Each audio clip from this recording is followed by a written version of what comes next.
Bento dos Santos, será que os assessores do Presidente da República têm estado a falhar? Bem, temos que... 3 anos, mais de quase 4 ministros. Bem, primeiro é preciso... Nós estamos de acordo São 3 ministros, sim. Primeiro é preciso concordarmos que as pessoas são nomeadas e também são exoneradas. O Milonga já esteve a dizer do poder discriminatório do Presidente da República e não só. Discricionário, desculpa. Uhum.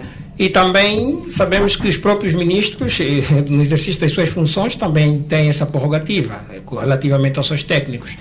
Bem, senão o senso comum diria que há ministros que perpetuam-se nos cargos. É preciso nós termos em atenção isso. Agora, não podemos também desvirtualizar a realidade, porque para o exercício de um programa de governação a nível ministerial, como é o caso do Ministro da Energia, a nível ministerial, não podemos desvirtualizar dizendo que não tem sido pouco tempo, não é para poder implementar os programas que os mesmos se propõem a executar. Agora, que há um problema a nível na gestão de recursos humanos, claramente há. Isso, mesmo sem sermos peritos em questões de gestão de recursos humanos, percebe-se que sim. O que não podemos deixar de perceber é que há necessidade, sim senhora, de fazer movimentação dos quadros sempre que necessário. Porque os quadros, quando são nomeados para um determinado cargo, estes mesmos quadros estão a ser avaliados em função do desempenho que hão de ter. Se não estiverem a corresponder às expectativas, têm de ser, sim senhora, exonerados. Agora, fica essa responsabilidade pública de saber, isso foi dito pelo Guilherme da Paixão, foi dito também pelo Gaeta, o Milonga disse a mesma coisa. Creio que estamos todos de acordo que é preciso haver um esclarecimento público relativamente a essas movimentações, porque vamos supor que que um dirigente no cargo de ministro seja nomeado para uma determinada pasta e o mesmo, ao exercer, independentemente do perfil que se ajuste para esse cargo, depois de um tempo muito curto, cometa algo que vai contra aquela função que lhe foi indicada, não vamos dizer que não pode ser exonerado porque está uma semana ou porque está um mês. Ele tem de ser exonerado se não tiver a corresponder. É que nunca tivemos, por exemplo, uma situação... Sim, Gaeta, isso já disseste, e estás certo. E é isso que eu disse, que nós estamos todos de acordo, que é preciso a informação pública, e o Guilherme da Paixão fez uma chamada muito boa, porque, independentemente da prerrogativa das nomeações que o Presidente da República tem, há um interesse público que fica por se cumprir com a informação do porquê que foi exonerado, e da mesma forma que devia se publicitar os currículos desses quadros, não é? Para nós termos mais por dentro daquilo que podem ser as suas competências. Bento dos Santos, uma medida boa que já vem tarde. Bem, eu faço um reparo, até questionarmos se essa medida é eleitorista ou não, já é uma provocação que não se adequa para um governo que quer o bem do seu povo. O governo, ao exercer... O governo qual é? O governo do MPLA? Sim, o governo do MPLA. É o mesmo... Se o povo não teria aumentado viva para 14%. É o mesmo governo que dá possibilidade ao Gaeta de estar essa hora a falar pelo exercício da democracia, das suas opiniões, como se fossem um genérico. Mas, sim, é o mesmo governo, não um direito que transcende as ações do governo, não diga isso. Se não houvesse um Estado democrático como tens, olha lá, Gaeta, não estarias a dizer o que estava a dizer, mas voltando ao assunto, voltando ao assunto, ao cerne da questão, o governo tem flexibilidades para aquilo que é o interesse do povo. E nesse momento, a análise social que se faz é que há necessidade de haver redução nos preços, porque o custo de vida está muito alto. Para as famílias mais desfavorecidas, onde não se ajusta ao Gaeta, felizmente, há custos muito altos que precisam ser ajustados, que precisam ser revistos, por formas a que o bem maior, que é o da própria população, possa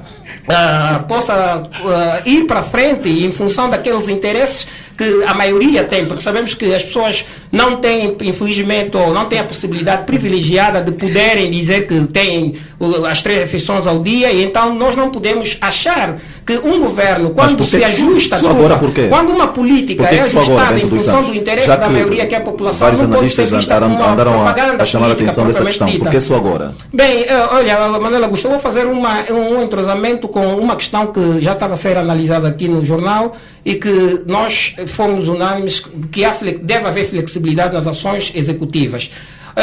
Uma má política que pode ter sido definida Um governo que se preza por uma boa governação não pode ficar rígido na sua posição de não poder recuar porque acha que aquilo deve estar assim e está certo.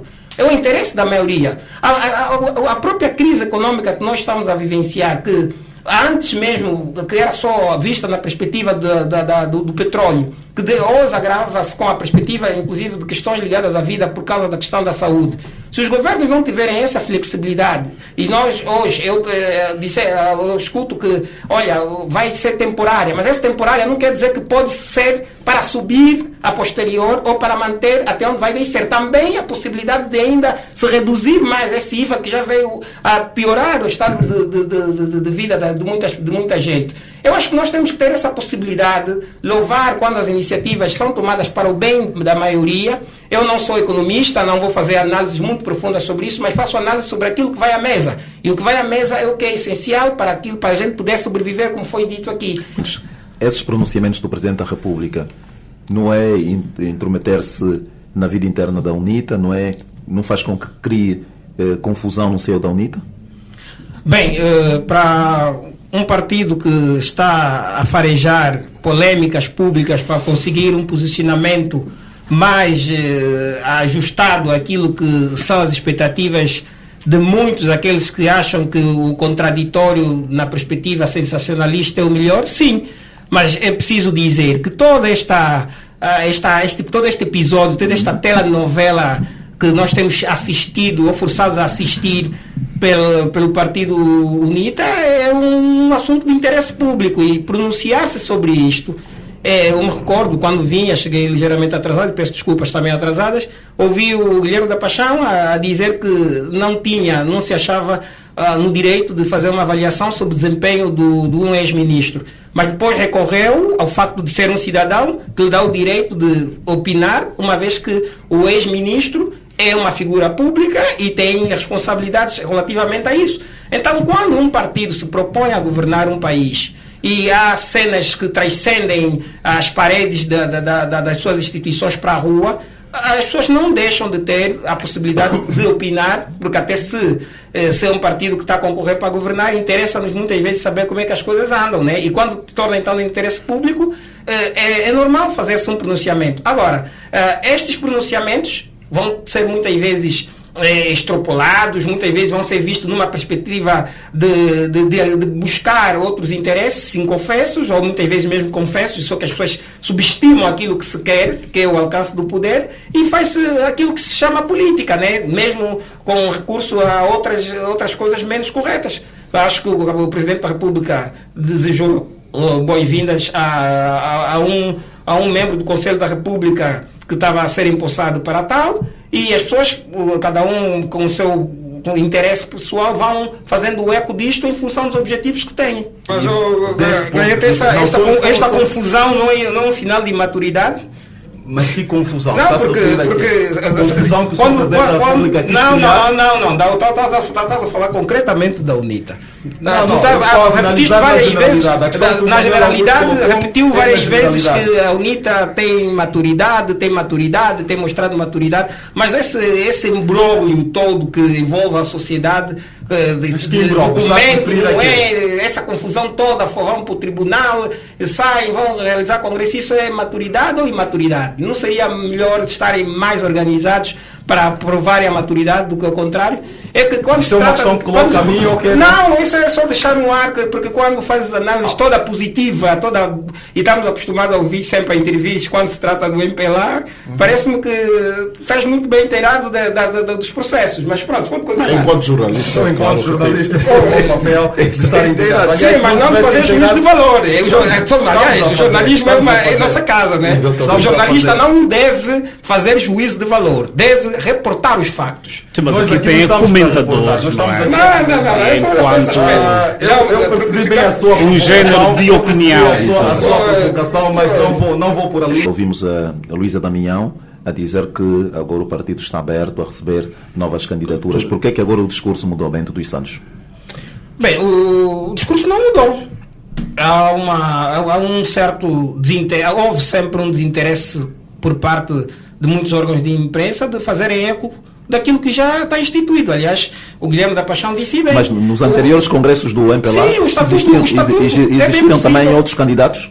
Não, é assim. Eu coloco essa questão porque nunca houve outro candidato. Não, Penso que o discurso mudou depois do engenheiro António Venâncio entrar em cena. Por isso é que há determinados partidos que nós dissemos que o assunto passou a ser do interesse público.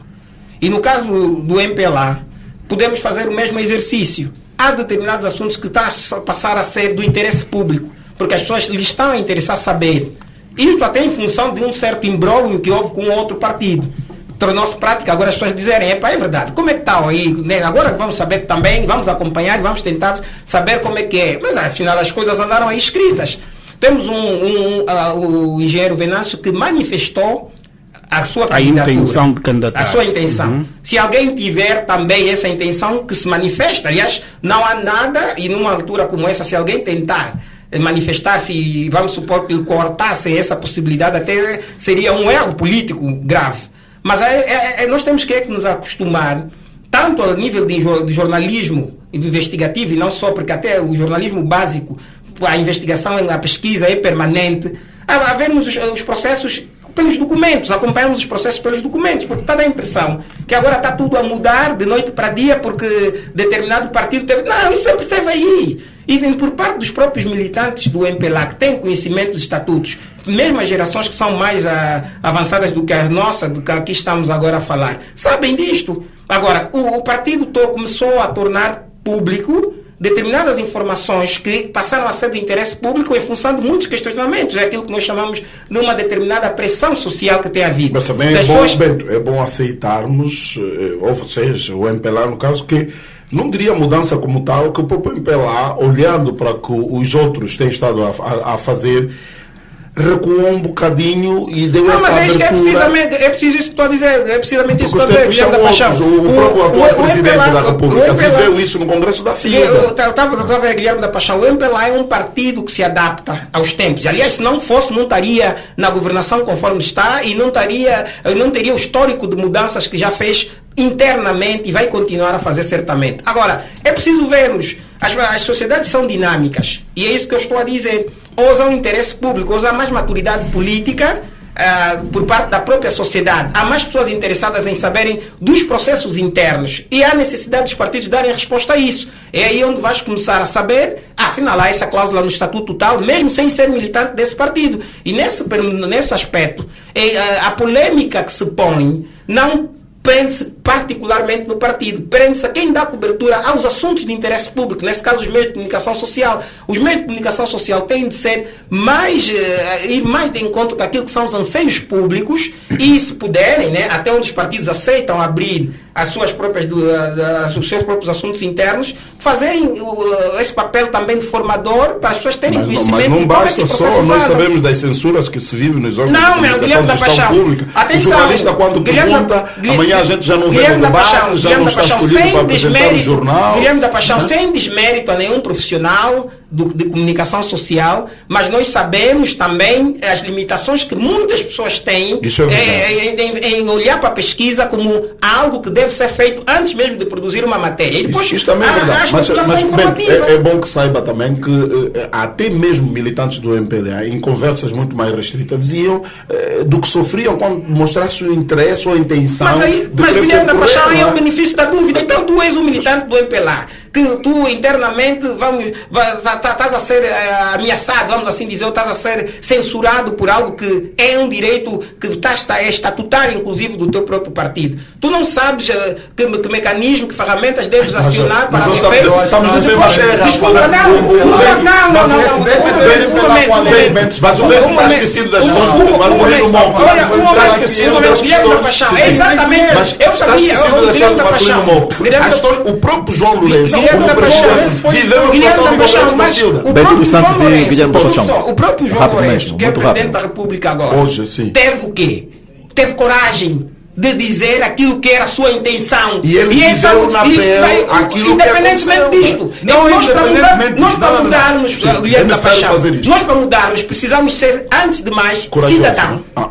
E o cidadão Bento implica... Santos. E aliás, só somos o país que somos hoje, livres, inclusive, da colonização, em função dessa atitude e desta forma de estar com a vida. Mas agora estamos a ser Temos colonizados. cidadãos. O colono Não, foi embora. essa é a sua que o colono só mudou essa é a de sua- cor. essa é a sua Porque opinião na aquela sua colonização- autocensura. Sim, aquela Porque eu, por colonização- exemplo, que aqui estou, Sim. se tu te sentires preso a nível de pensamento, se tu não tiveres a liberdade de pensamento, então quartas inclusive a possibilidade de ser um cidadão. Isso é verdade.